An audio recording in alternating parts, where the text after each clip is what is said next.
Through this game's history, there's been plenty of fumbles. Cards that really made people question whatever the devs were playing the same game as them. Most recently with the 10th year anniversary Carnival LRs, who as you'll see later in this video, are far from being the worst fumbles in Dokkan's history. Obviously, I'm not going to mention cards like Chao Man or like Nuova Shenron, since sure, they were some of the worst releases ever, but nobody cares about them. Those characters weren't Dokkan Fest or anything special, so nobody was expecting them to be good to start with. I'll mention characters who had to be good or at least decent for various reasons that we'll discuss, but were fumbled because, I don't know, the devs don't understand their own game. Like, that's really how it felt like. And before we start, I just want to get two cards out of the way that people might see as fumbles. LR Kel plus Caulifla because they don't fuse into Kefla, and the LR Blues because Vegito is an active skill and not a transformation. So with that being said, let's start with the first actual fumble. TEQ Super Saiyan Blue Kaioken Goku. I've literally not heard a single soul talk about him since his release. It's like that guy was dead on arrival. Literally spawn killed.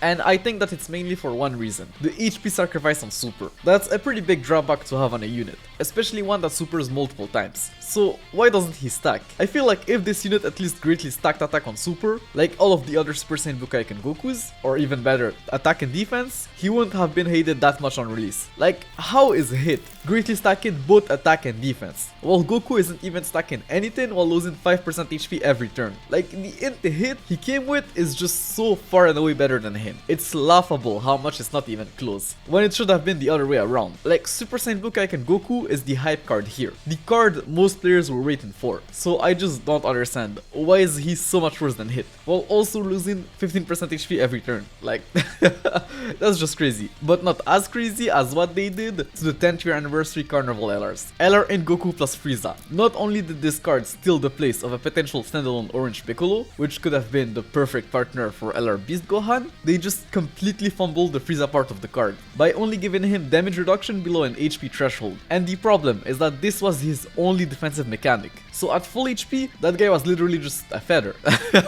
Like, he couldn't take a hit. And for some other reason, only the Goku part of the card stacked something on Super, while also being kind of orb reliant, while not even being able to create its own orbs outside of like the active skill turn. And bro, the Goku part of the card was barely good enough to be put in slot 1, at least at 55%. Like, he could take an enemy Super, but you were literally left with like 2 HP after that. But as much as I didn't really understand this guy's design, I'm not even gonna lie, I think it's the card that aged the best out of the two other fumbled LRs from that anniversary. And that's because of the fact that Frieza lowers attack on Super, and that in some new events, like the seriously serious battles, you can just start the fight below 77% HP, and those characters can have their attack debuffed, so their design is actually just perfectly fine there. Now moving on to LR Super Saiyan Blue Evolution Vegeta. To start with, nobody wanted this card. Like, we already had a good version of Super Saiyan Blue Evolution Vegeta, being the 6th year anniversary EZA one, who is actually still good even to this day. So that new Vegeta had to be very good. Like, decent wasn't going to cut it, since the INT EZA was already like a top 5 unit in the game before the 10th year anniversary. Then it's the 10th year anniversary, probably Dokkan's biggest milestone. So everyone expected every single one of the headliners to be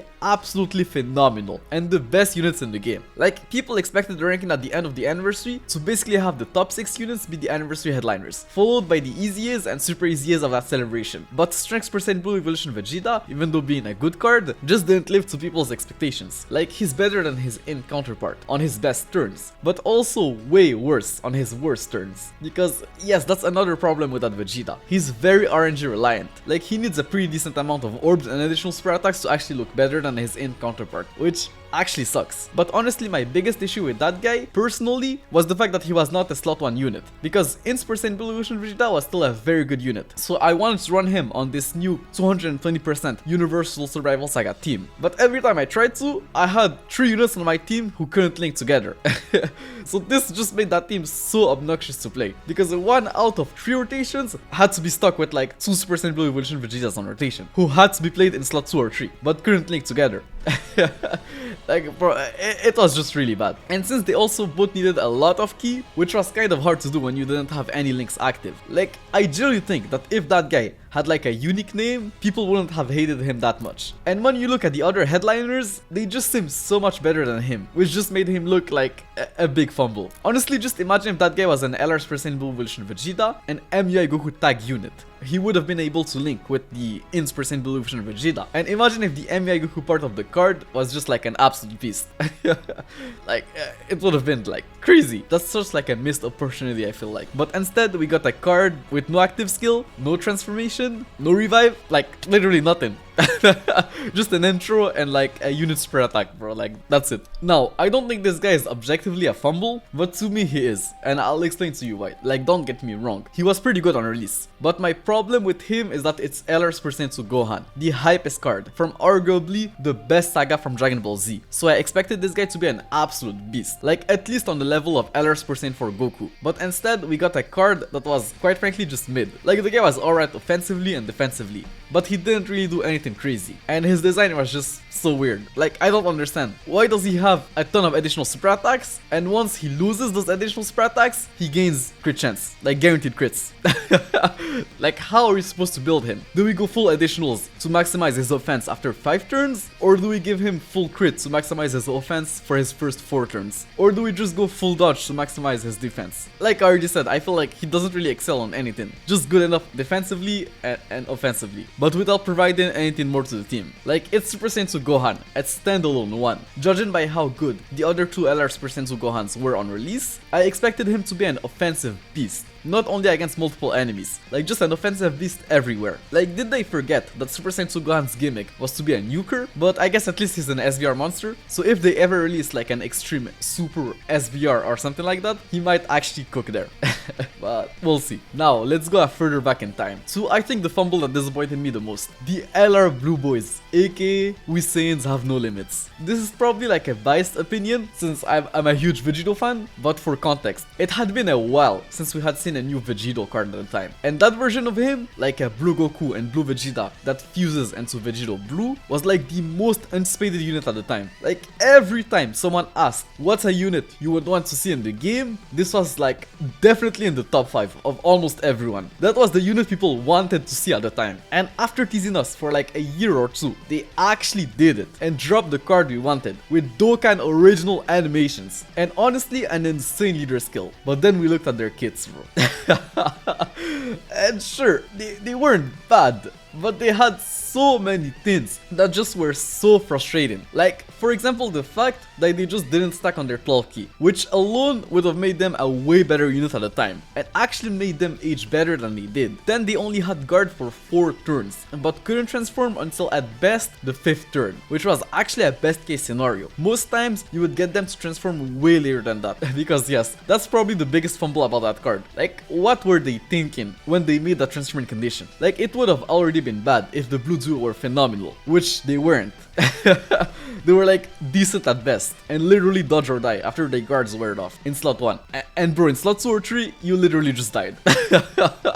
That's literally how it was. And the worst part, something that a lot of people didn't realize at the time, this was the best they would ever be. Like, that was literally their peak, because one part of their passive was that they were actually stronger against Realm of God's enemies, a category that was shared amongst the hardest bosses at the time. But bro, that was not it. This is probably a hot take, but even if you managed to transform with them, Vegito Blue wasn't even that good. Like, I'm just gonna say it here, he wasn't that good, bro. Like, this guy is actually overrated as fuck. Like, a lot of people were making out to seem like he was absolutely busted and like cracked or something, but nah bro, he wasn't. Like, he was good, but he wasn't crazy. He was tanky enough to be run in slot 1 and had that crazy active skill, but that was only for 1 turn. And what was really disappointing was his damage. Like, his 5th year anniversary counterpart was literally doing more damage than him by the time you were able to see him. And maybe I'm too harsh, maybe my expectations were too high, but if we compare him to Strengths per Vegito, who also came during a worldwide celebration, it's literally like night and day. Strengths per Vegito was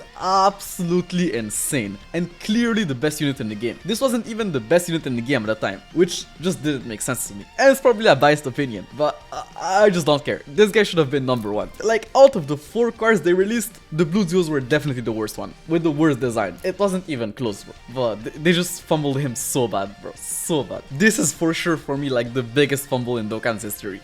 Not objectively, but in my opinion. Now, releasing one disappointing unit wasn't enough, so they had to do 2 in a row. Because, yeah, the Dokkan Fest before the worldwide celebration is literally the lowest grossing banner in the history of the game. TEQ Super Trunks. I don't think that this guy was that bad, but even as a Trunks fan, I didn't even bother to summon for him, because the guy was just pure stats, meaning he was really dupe reliant. You need dupes for him to actually look good. Like sure, if all of the stars aligned, he could look actually pretty crazy at 55% with his Ghost Usher and insane transformation. But the problem is that you had to get there, and at 55%, that guy was just a coin flip in base. If we had a guard indicator at the time, it would have probably been a different story, but we didn't, and bro, that coin flip condition honestly sucked. 3 Android / Cell Saga units on your team for a 50% chance of guarding? Like, it should have been guaranteed guard. Keep in mind that this was before the worldwide celebration, so the Android / Cell Saga category didn't have that many great units. Like, your options were very limited. But I think what really sealed the deal as a fumble was not only the fact that it was Super Trunks, a relatively hype unit, but also because he came before the worldwide units. Like, I don't know if the devs know this, but if you want people to summon on the Dokkan Fest before a big celebration, he has to be insanely good. Like, it can't just be a cool, decent,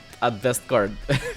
Because everybody knows that the upcoming worldwide units are going to be crazy. So of course, they're not going to summon on a regular Dokkan Fest banner for like a mid card. And if you're wondering why this was the lowest grossing banner in Dokkan's history, just look at the banner. Like, what the hell were they thinking? The banner unit sucked. And apart from the 200% leaders, all of the featured units were straight up unrunnable. Like, seriously, what were they thinking? Like, genuinely, because guess who was the release just before Super Trunks? Like, who dropped literally a week and a half before him? LR AGL Omega Shenron. Just...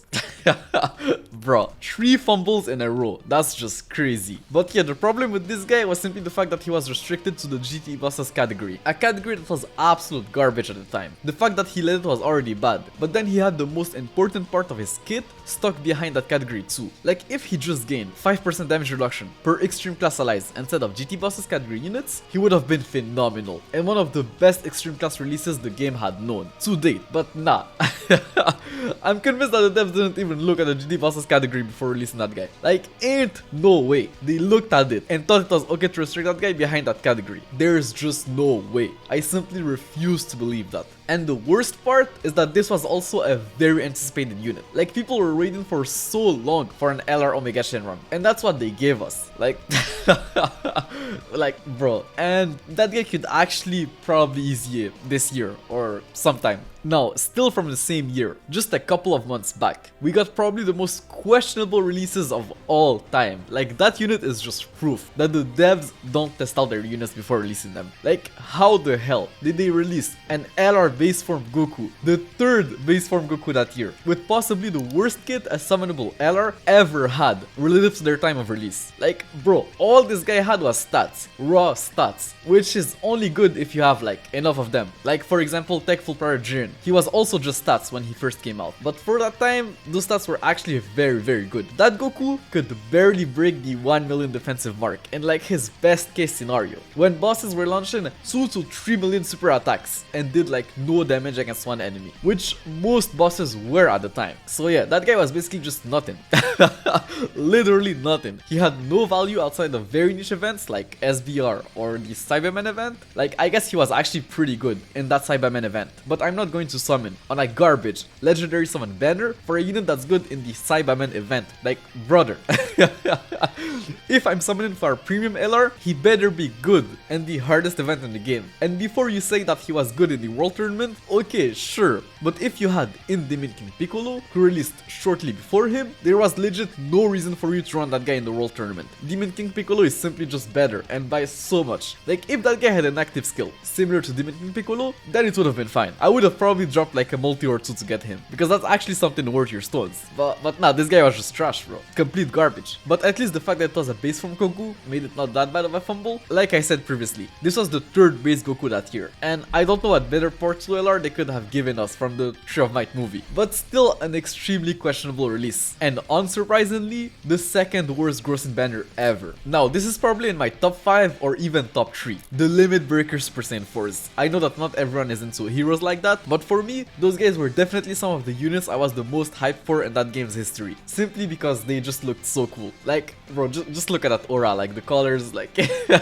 like, you can tell me that this isn't the coolest Dragon Ball transformation. Like, it just looks so sick. But yeah, if it wasn't bad enough that we were expecting a Limit Breaker Super Saiyan for Vegito, only for them to drop 2 separate Limit Breaker Super Saiyan 4s, who were pretty much the only hype units in the banner, when they had so many cool things they could pull from heroes, yeah, these guys were also absolute garbage.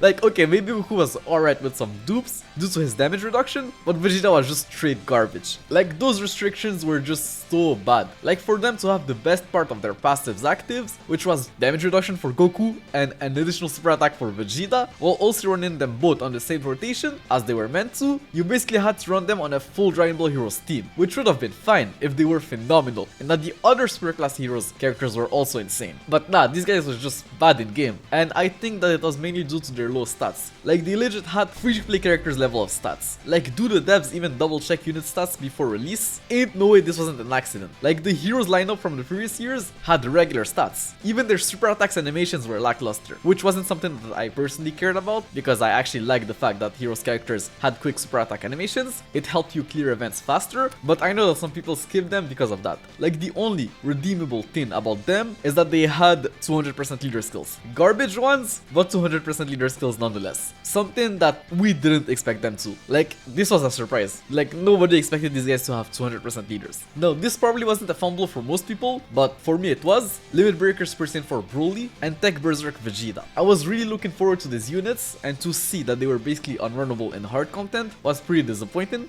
and definitely a fumble in my book, since even if heroes didn't stop, this was for sure the only version of these units we were ever going to get, so might as well make them good, right? But I guess it's fine, since they were sacrificed for Limit Breaker Super Saiyan for Vegito to be an absolute monster. So I guess at the end it was alright. Now moving on to possibly the worst release in Dokkan's history, PHY Raditz. Bro, where do I begin?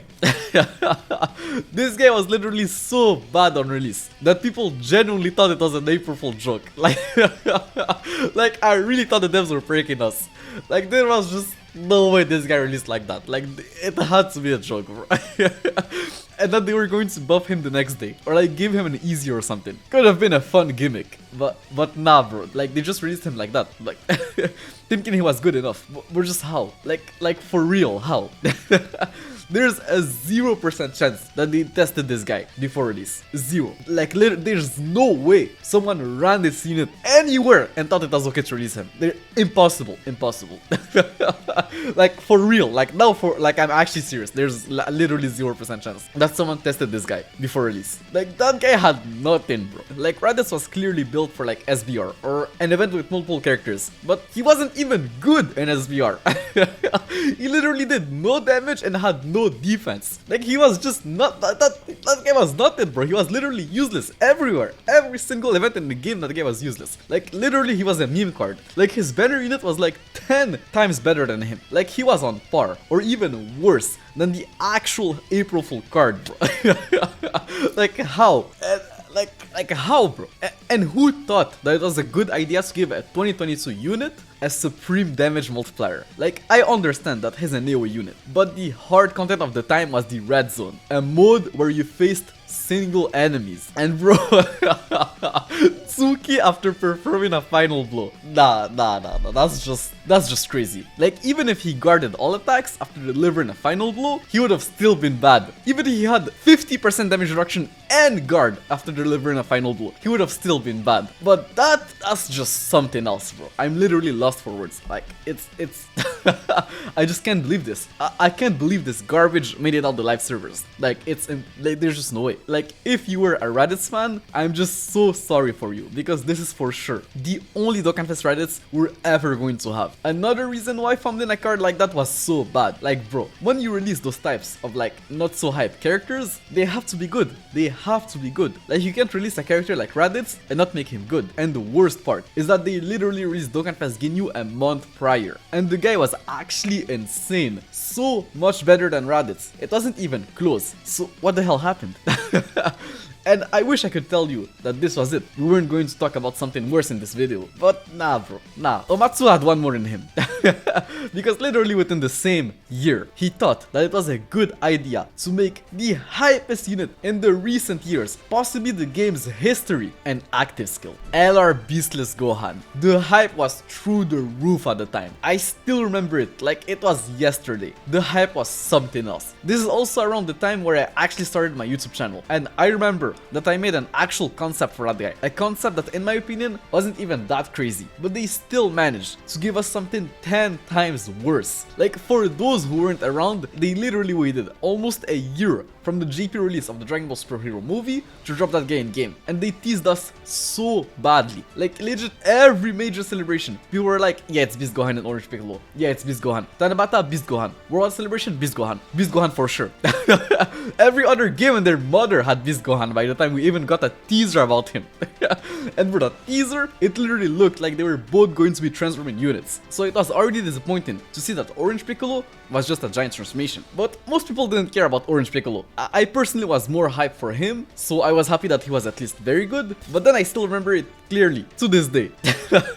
Like I was watching the live stream where they showed us the characters' kits and abilities, and in the original translations it looked like LR Ultimate Gohan could stack defense on his 12th key or something like that, so it was already looking good. But then they showed us the active skill and my jaw genuinely dropped when I saw that he was just an active skill attack. Like there's just simply no way. No way. Like how?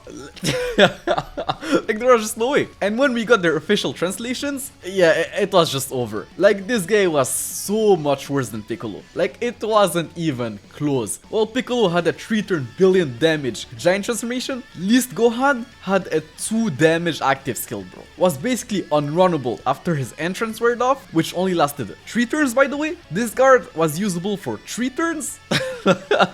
Usable for 3 turns? Like, do I have to repeat that? And honestly, I would like to calm down and say that I'm not exaggerating, but nah bro, at 55%, this guy was definitely only runnable for 3 turns in most events. Maybe 4 at best, since that active skill turn at least disabled an action from the enemy. Just everything sucked about him. He had key issues, did okay damage, and had mediocre defenses. And the worst part is that Dragon Ball Legends got him like 2 months prior, and he was just the best unit in the game there. Like, you know it's bad when Dragon Ball Legends, who is run by Toshi, is doing a better job than you at releasing new units. Like Omatsu, bro.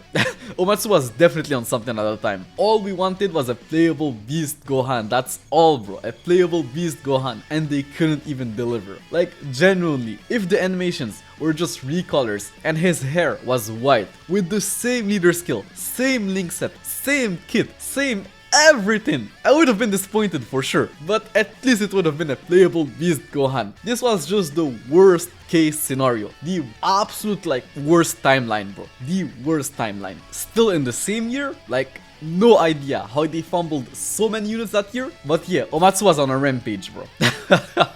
Physical Raditz, Beastless Gohan, the Limit Breakers Percent 4s, and now the Worldwide Percent Duo. Like, how did they release such great part 1 units just for them to give us this piece of trash in part 2? Arguably the hypest card of both movies. Like the moral boost has to be like a top 10 or even top 5 Dragon Ball Z moments. Like that scene was just so cold. Like Goku and Vegeta just fought for their life to kill one middle cooler, only for them to see a freaking army of them coming up. Like this was just so hype, like so hype. I'm literally having goosebumps just thinking about that scene.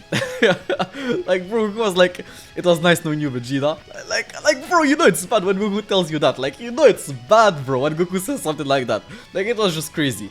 And then they just gave us that trash bro. Like they had a decent leader skill and a good link set, but that kit was just not good enough, which is usually the trend with transforming units. But then you looked at their transforming condition. Get hit 7 times in battle.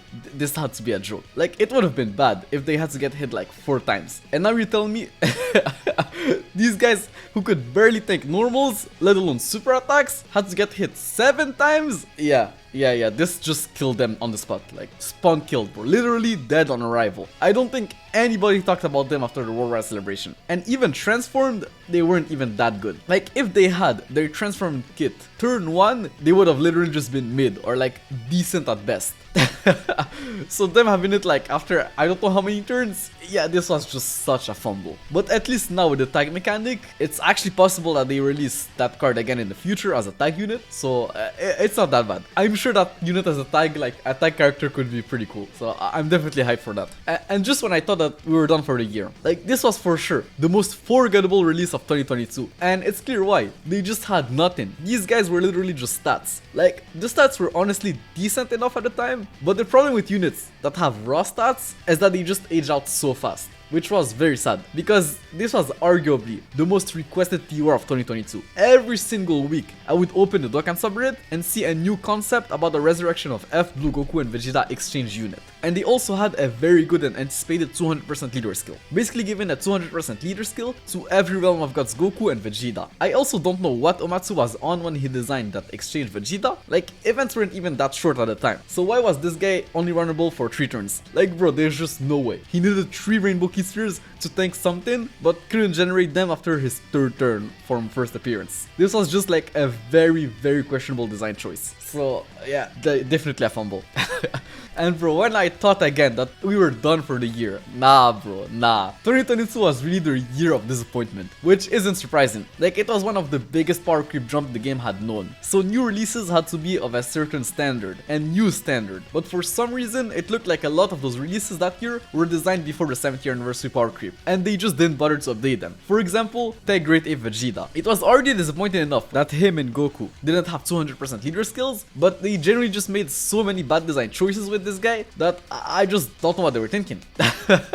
Like, he was one of the most requested unit that year, that it was just like mind-boggling. To start off, his 12 key super attack only raised his attack for 1 turn, which in of itself isn't the worst thing, but when you look at the rest of his kit, it's bad bro, it's bad. His 18 key had no super attack effect, he just did mega colossal damage to all enemies, but it always had 0 value in the red zone meta. And that intro, it was such a cool intro, like such a cool intro. But you had to face a Goku enemy, and outside of the legendary Goku event, you were basically never facing a Goku in a challenging event. Never. So this was just useless. But the problem is that it really looked like they designed his kit with the thought that his intro was active at all time, because the rest of his kit was so dry. Like, sure, he guarded, which was good, but he barely had any key, something that he struggled with since his link set sucked so bad, and the rest of his key was only obtainable after getting hit. But that guy was not a slot 1 unit. Even with guard, he simply just didn't have enough raw stats pre-super, especially if you couldn't hit that 18 key super attack, which was hard. But the worst part, I think, is really the fact that he didn't have a 200% leader skill. Like, I think that with a 200% leader skill, he could have looked decent on release. But yeah, no 200% leader meant that he had to be insane, or he was cooked on release. At least he had an active skill giant ape transformation, something that I actually completely forgot about. That's just how rare it was to see. You have to drop below 40% HP, which in that meta, you were pretty much dead if you took a super. Like, it was legit, you tank the super or you die. There's no like I survive below 40% HP. But it was still good. Very sad that they fumbled like my good Vegeta like that. I was really looking forward for a Saiyan Saga Duel Dokkan Fest at the time, but that's what they gave us instead. Like, just crazy. At least his year was insane. So yeah, he got his redemption, so that's good. Yeah, so now we're actually done with 2022. Let's move on to the year 2021, which was, from what I remember, the year of fumbles. But looking back, it actually didn't have that many fumbled releases. Like, I think the worst in that year were really like the easiest. They just flat out sucked. But yeah, it still had like 3 very bad releases in my opinion. 3 big fumbles. And we'll start with Super Saiyan God Trunks. To start off, some context. This was the hero celebration after the Super Saiyan 4s. After Super Saiyan 4 Vegito. Arguably the best hero celebration ever. Like, the units were all so hype and at the same time very good. So people were expecting something crazy that year too. Like Xenos Super Saiyan 4 Gogeta, or like the Limit Breaker Super Saiyan 4s, which was probably wishful thinking at the time. But what they gave us was worse than anything we ever expected. The only hype unit that lineup had was God Trunks. Like, sure, I know some people were hyped for like Mecha Kabura. Fair enough, bro. But most people weren't, bro. And I genuinely think that not a single soul cared about something like Xenopan. Like, she was good, but it's Xenopan, bro. Like, you're not summoning on a hero's banner for Xenopan. You're summoning for the hype units. And the only one was Super Saiyan God Trunks, which wouldn't have been fine even if he was crazy. But the sad part is that he wasn't even that good. Like, you needed to run him on a full Dragon Ball Heroes team for him to be decent, which really made you question some part of his kit. Like, why could he only orb change on a full Dragon Ball Heroes team? Like, outside of Mecha Kagura, the Dragon Ball Heroes team didn't have any nuker and didn't struggle for ki at all. Like, if he was able to be run and orb change on other teams, like one of the building categories he had, for example, then he could have actually been good. But this guy and his whole team were dead like 2 months later, thanks to the 7th year anniversary power creep. Like, this guy single-handedly killed Dragon Ball Heroes characters' reputation. It's literally just because of that batch of units that people were starting to say that Heroes characters suck and aged out fast. For sure, the limit breakers %4s didn't help, but those were also a big fumble, so no surprise here. Like, you can tell if a unit is going to age well or not just by looking at their kit, and it's really based on 2 factors. Do they have any type of restrictions, and do they provide anything to the team they can be ran on, like other than just raw stats? And this guy was just raw stats with horrendous restrictions, hence why I didn't even bother to summon for him, even though I was really looking forward for him. Like, it's so sad. This is the only Super Saiyan God Trunks we're ever going to see in this game, and he was just fumbled. And his easy wasn't even that insane too. But this is not the only Trunks they fumbled that year. Literally, the Dokkan Fest leading up to that Hero Celebration was a transforming Trunks, probably my most anticipated TUR ever. Like, I started the game with the 3rd year anniversary, which introduced the transferring mechanic, so every year I was wishing for a Trunks with the same mechanic. Like, that moment in Dragon Ball Z was just absolute peak for me, like cinema. Like, when Trunks turned Super Saiyan for the first time, I just remember finishing like the Namek Saga arc, which was just absolute peak, probably like my favorite arc from Dragon Ball Z. So when I got into the Cell Saga, I was expecting something insane, and it started with a new Saiyan that we didn't know, and that could also turn into a Super Saiyan.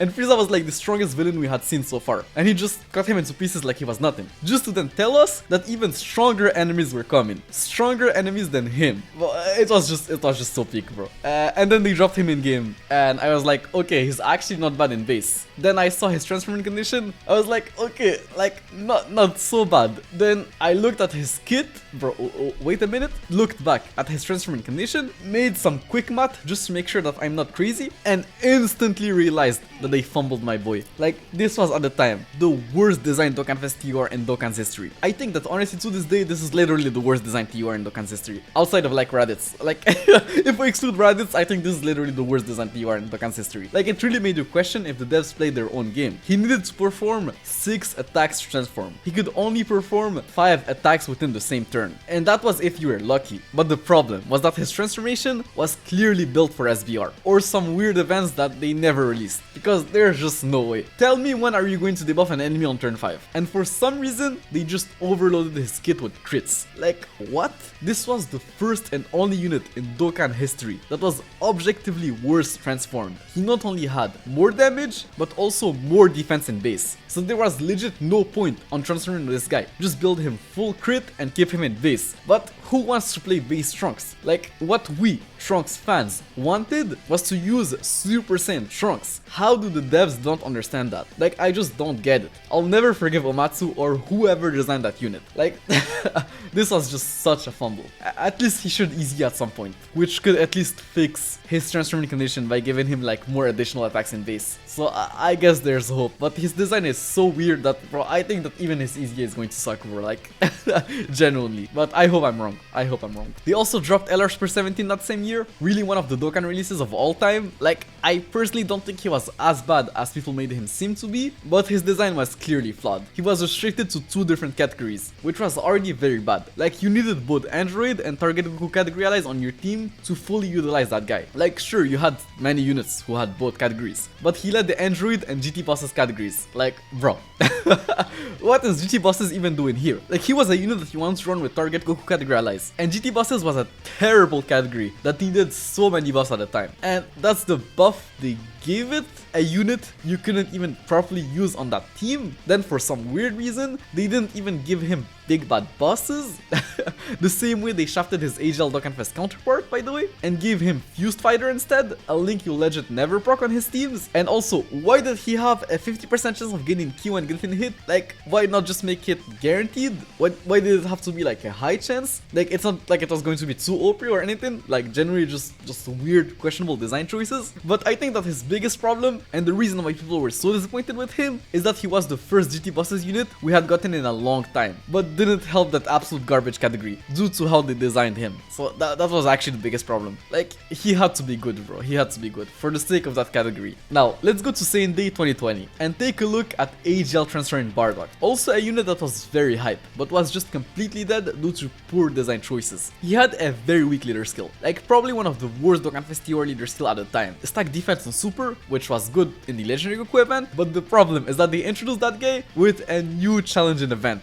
Extreme SBR, an event that required you to be strong from the get-go, something that Bardock wasn't unless you were facing a Wicked Blind category enemy, and even then, he wasn't anything like crazy. I just don't understand Dokkan and their restrictions. Like, why did they restrict him to low class warriors category allies and Wicked Blind's type enemies if they didn't have any plans to buff the low class category or release a new Wicked Blind challenge event? Like, people were fully expecting a Frieza Legendary Goku event at the time when they first saw his kit, because it just didn't make any sense otherwise. And bro, when transformed, they gave him the infamous super effective against all types and crit combo. The infamous combo, bro.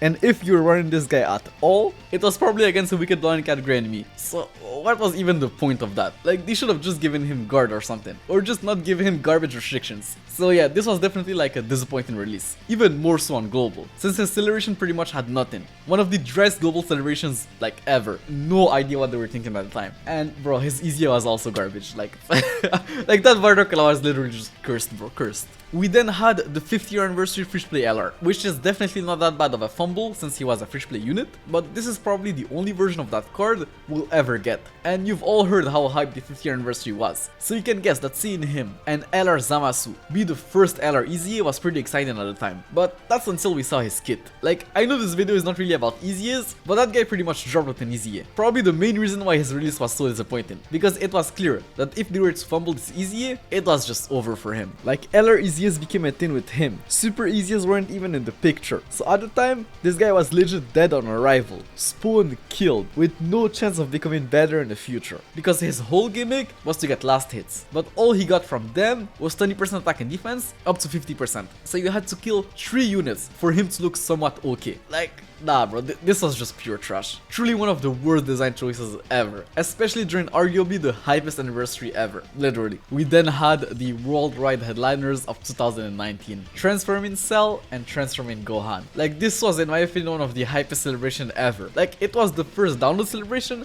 to feature Dokkan Fest LRs, and they were transforming LRs with phenomenal animations, and they were actually phenomenal transformed. Like, Super Saiyan Gohan was just so insanely crazy. It was something else, bro. But then you saw their transforming conditions. Cell wasn't even that bad. Like, it was bad, but nothing compared to Gohan's. Being below 30% HP was something that you could see back then in SBR or the Legendary Goku event. But Gohan, you had to be below 58% HP, which was already not great because this guy's team was just so tanky. Like, it was literally just the best team in the game, hands down. So getting below 58% HP was actually something difficult to do. But you also had to either have an Android category ally on your team or face one from the 5th turn from restart of battle. But you weren't running an Android character, let alone Android 16 on his team. Like, the game had no AGL Android 16s, or Android 16 who were on the Kamehameha category. And the one that came with him could have been good, but he was INT.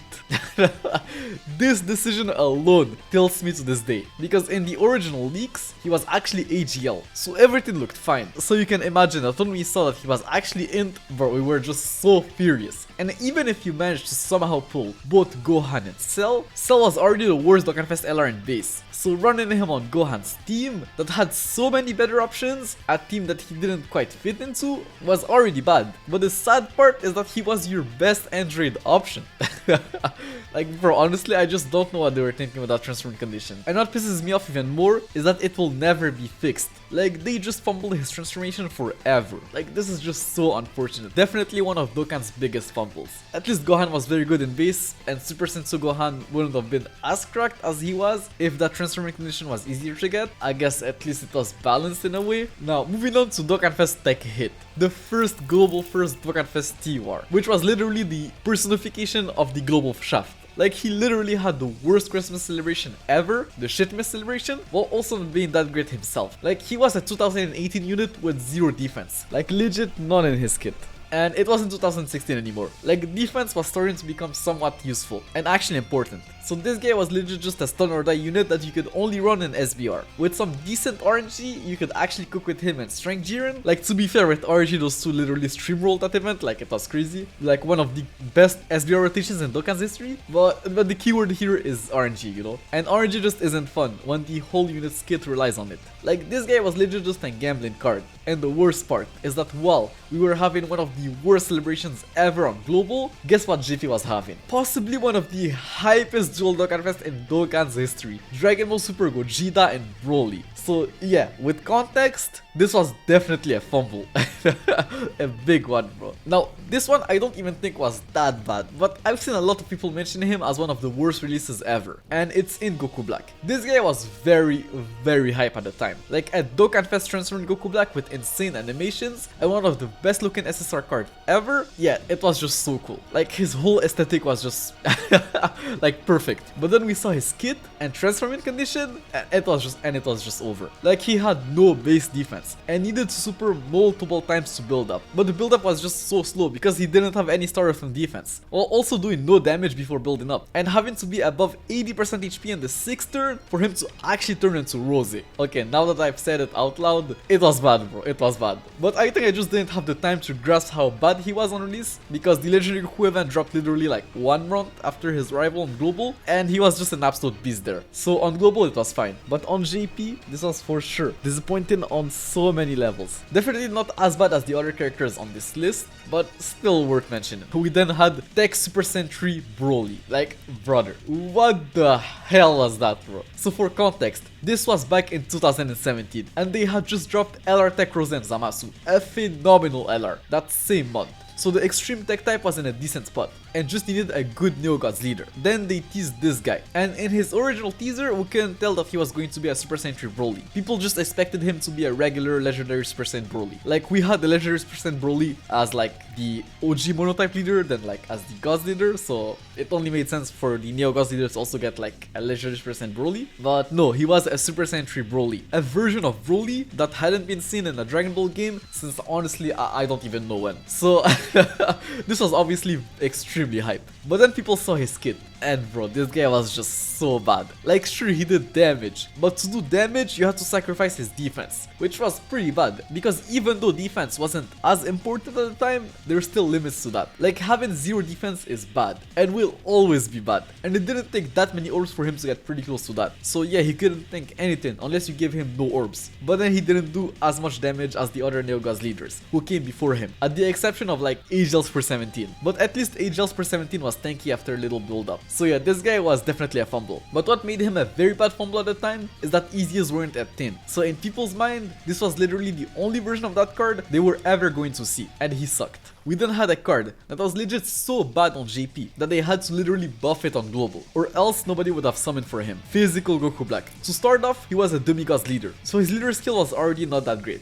Like, no key was bad even for a time, but then all he had in his kit was 3000 attack per key spheres obtained, which didn't even scale well with percentage buff leader skills. And his link set was also horrendous, because he was the first Zamasu unit in the game, so his linking partners weren't out yet. So yeah, on release that guy was definitely a fumble. Last but not least, the first year anniversary in Janemba. And I'm only putting this guy on here because he came out with Strength Gogeta. Like, he definitely wasn't bad on release. He was actually pretty good, like one of the best tanks in the game. The problem was that Gogeta was just miles better. So much better. Like, I already explained everything in details in like one of my history videos, if you're interested. But long story short, Super Gogeta was better in every metric imaginable, except for defense. But defense didn't matter at all at the time. Like, Strength Broly reduced his defense to 0 on Super and was still runnable. That's how much defense didn't matter at the time. Like, if your units did damage, which Gogeta did, like he was literally the hardest INT in the game, so you can guess that absolutely no one summoned on Janemba's banner, which was probably why the devs were so scared for a very